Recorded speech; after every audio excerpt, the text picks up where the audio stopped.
बिस्मिल्लाहिर्रहमानिर्रहीम। अस्सलामु अलैकुम वरहमतुल्लाहि वबरकातुहू। माह रमज़ान की फ़जीलत क्या है? माह रमज़ानुल मुबारक बड़ी अज़मत और शान और शौकत रखता है। अल्लाह ताला ने उसे बड़ी बुजुर्गी अता फरमाई है, क्योंकि इसी माह मुबारक में कुरान करीम नाजिल हुआ। शब कदर इसी महीने में है। रोज़ा फ़र्ज हुआ। रात को तरावी का पढ़ना सुन्नत ठहरा। इस माह में दुआएं जल्द कबूल होती हैं। आमाल सालिहा का सवाब डबल मिलता है। सैयद आलम सल्लल्लाहु अलैहि वसल्लम फरमाते हैं, अल्लाह ताला ने महीनों को माह रमज़ानुल मुबारक से जीनत बख्शी और कुतुब समाविया को कुरान करीम से मुज़य्यन फरमाया। नीज फरमाया, जब माह रमज़ान आता है तो जन्नत के दरवाजे खोल दिए जाते हैं, जहन्नुम के दरवाजे बंद कर दिए जाते हैं और शयातीन को जंजीरों में जकड़ दिया जाता है। फरमाया, जब माह रमज़ान का चांद तुलू होता है तो हज़रत जिब्राईल अलैहिस्सलाम को रब्बे जलील की तरफ से हुक्म मिलता है, हुरान बहश्त को संवरने का हुक्म दो और ज़मीन व आसमान में ऐलान कर दो कि माह रमज़ानुल मुबारक तशरीफ़ ला रहा है। उसकी जो शख्स भी ताज़ीम करेगा और आदाब बजा लाएगा, उसे बख्शिश से नवाजा जाएगा। शयातीन को कैद कर दो ताकि रोज़ेदार गुनाह करने से महफूज रहें। मुहद्दिसीन कराम फरमाते हैं, जब कोई रोज़ेदार माह रमज़ान में फौत हो जाता है तो वो सीधा जन्नत में जाता है, गोया उसके लिए दोज़ख के दर बंद हो जाते हैं। और जब काफिर मरता है तो वो सीधा वासिले जहन्नुम कर दिया जाता है, गोया उसके लिए दोज़ख के दरवाजे खुले होते हैं। एक बार हज़रत अली अल मुर्तज़ा रज़ी अल्लाहु अन्हु एक कब्रिस्तान गए। वहाँ एक ताज़ा कब्र देखी और अल्लाह ताला से दुआ की, या अल्लाह, इस कब्र वाले की कैफियत से मुझे आगाह फरमा दीजिए।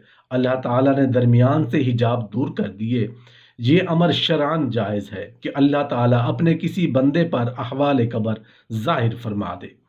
फौत शुदा ने हज़रत अली रज़ी अल्लाहु अन्हु को पहचान लिया और अर्ज़ गुजार हुआ, मैं आग में गर्क जल रहा हूँ।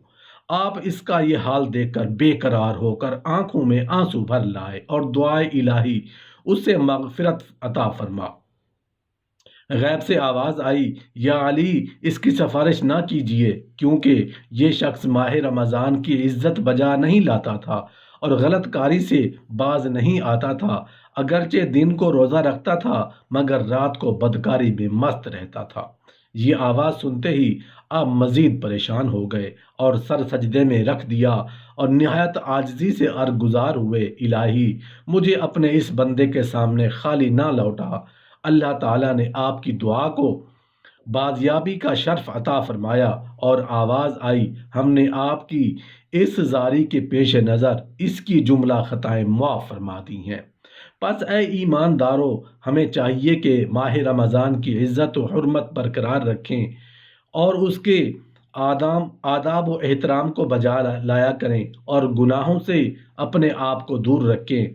नबी करीम सल्लल्लाहु अलैहि वसल्लम फरमाते हैं, जिस शख्स ने माह रमज़ान में गुनाहों से किनारा कशी अख्तियार की, अल्लाह ताला उसके बाकी 11 माह के गुनाह माफ़ कर देते हैं, अगरचे बंदा उन खताओं की माफ़ी का दरख्वास्त गुजार भी ना हो तो। नबी करीम सल्लल्लाहु अलैहि वसल्लम फरमाते हैं, आगाह हो जाइए कि तुम पर एक बहुत बड़ा महीना साया करने वाला है।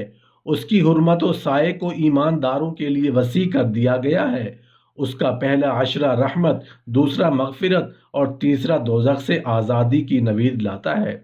हदीस शरीफ में है कि माह रमज़ान के हर दिन और हर रात में हजार हजार गुनहगारों को अल्लाह ताला अज़ाब दोज़ख से निजात अता फरमाता है।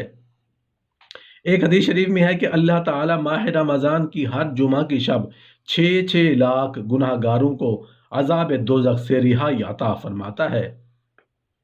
हज़रत मूसा अलैहिस्सलाम की तरफ वही आई कि उम्मत मुहम्मदिया अलैहि तहया व सना को 2 नूर अता करूँगा, एक कुरान और दूसरा माह रमज़ान, और 2 तारीकियों से निजात अता करूँगा, एक कब्र की तारीकी और दूसरी रोज़े महशर की तारीकी। नबी करीम सल्लल्लाहु अलैहि वसल्लम एक मरतबा माह रमज़ानुल मुबारक की पहली तारीख को फरमाया, اگر بندوں کو ماہ رمضان المبارک کے ثواب کا مکمل پتہ چل جائے تو آرزو کریں گے کاش کہ پورا سال ہی روزے رکھا کریں، یعنی ایک ماہ ہی نہیں، مکمل سال ہی رمضان ہوتا۔ نبی کریم صلی اللہ علیہ وآلہ وسلم فرماتے ہیں جو شخص ماہ رمضان کا خوشی اور مسرت سے استقبال کرتا ہے اللہ تعالیٰ اسے بخشش سے نواز دیتا ہے۔ نبی کریم صلی اللہ علیہ وآلہ وسلم فرماتے ہیں جس شخص نے ماہ رمضان کا احترام کیا اس نے اللہ تعالیٰ کا احترام کیا۔ سید عالم صلی اللہ علیہ وآلہ وسلم نے فرمایا ماہ رمضان کی فضیلت دوسرے مہینوں پر ایسے ہی ہے جیسے اللہ تعالیٰ کی بزرگی اس کی مخلوق پر۔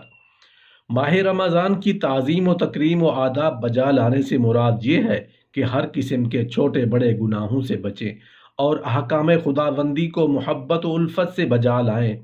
سید عالم صلی اللہ علیہ وآلہ وسلم فرماتے ہیں جس شخص نے ماہ رمضان میں ایک گناہ کیا اسے 2 گنا عذاب ہوگا، اور جس نے ایک نیکی کی اسے ڈبل ثواب عطا کیا جائے گا۔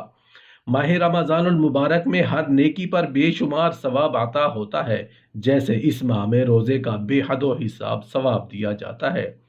سید عالم صلی اللہ علیہ وآلہ وسلم فرماتے ہیں جس کسی نے ماہ رمضان المبارک میں صدقہ دیا اسے اتنا ثواب دیا جائے گا گویا اس نے دنیا جہاں کی ہر چیز راہ خدا میں دی۔ جس کسی نے ماہ رمضان میں ایک رکعت ادا کی اسے 2,00,000 رکعت کا ثواب عطا ہوگا، اور جس نے اس ماہ میں ایک بار سبحان اللہ کہا اسے 1,00,000 بار سبحان اللہ کہنے کا ثواب ملے گا، اور جس نے کسی کو کپڑا پہنایا روز قیامت اللہ تعالیٰ 60,00,000 حلے عطا فرمائے گا۔ جس نے اس ماہ مقدس میں بھوکے کو کھانا کھلایا روزہ افطار کرایا اللہ تعالیٰ اسے روئے زمین کے برابر سونا صدقہ کرنے کا ثواب عطا فرمائے گا۔ جس نے روزے دار کو پانی پلایا وہ گناہوں سے ایسے پاک ہوگا گویا وہ ابھی والدہ کی گود میں آیا ہے۔ صحابہ کرام رضی اللہ تعالیٰ عنہم دریافت کرنے لگے یا رسول اللہ صلی اللہ علیہ وآلہ وسلم یہ حکم گھر پر ہے یا سفر میں یا جہاں پانی میسر ہو؟ آپ نے فرمایا حکم عام ہے اگرچہ دریائے فرات کے کنارے پر ہی کیوں نہ کھڑے ہوں۔ آپ صلی اللہ علیہ وآلہ وسلم نے فرمایا مسافر کو روزہ افطار کرانے والا پل صراط سے بجلی کی چمک کی مثل تیزی سے گزر جائے گا۔ سید عالم صلی اللہ علیہ وآلہ وسلم فرماتے ہیں جو کوئی شخص ماہ رمضان کی شب و روز میں 10 بار استغفار کرے گا اللہ تعالیٰ حضرت جبرائیل، میکائیل، اسرافیل، عزرائیل اور حاملان عرش کے برابر ثواب عطا فرمائے گا اور اس کی تمام خطاؤں کو معاف کر دے گا۔ حضرت ابو ہریرہ رضی اللہ عنہ نے دریافت کیا استغفار کیا ہے؟ آپ صلی اللہ علیہ وآلہ وسلم نے فرمایا استغفر اللہ الذی لا الہ الا هو الحی القیوم واتوب الیہ۔ حضرت عبد الرحمن بن عوف رضی اللہ عنہ نے نبی کریم صلی اللہ علیہ وآلہ وسلم سے عرض کیا ماہ رمضان میں سب سے اعلیٰ وظیفہ کیا ہے؟ آپ نے فرمایا جو بھی کوئی شخص ماہ رمضان میں ایک آیت کی تلاوت کرے گا اللہ تعالیٰ اسے ہر ایک حرف کے بدلے ایک شہید کا ثواب عطا فرمائے گا۔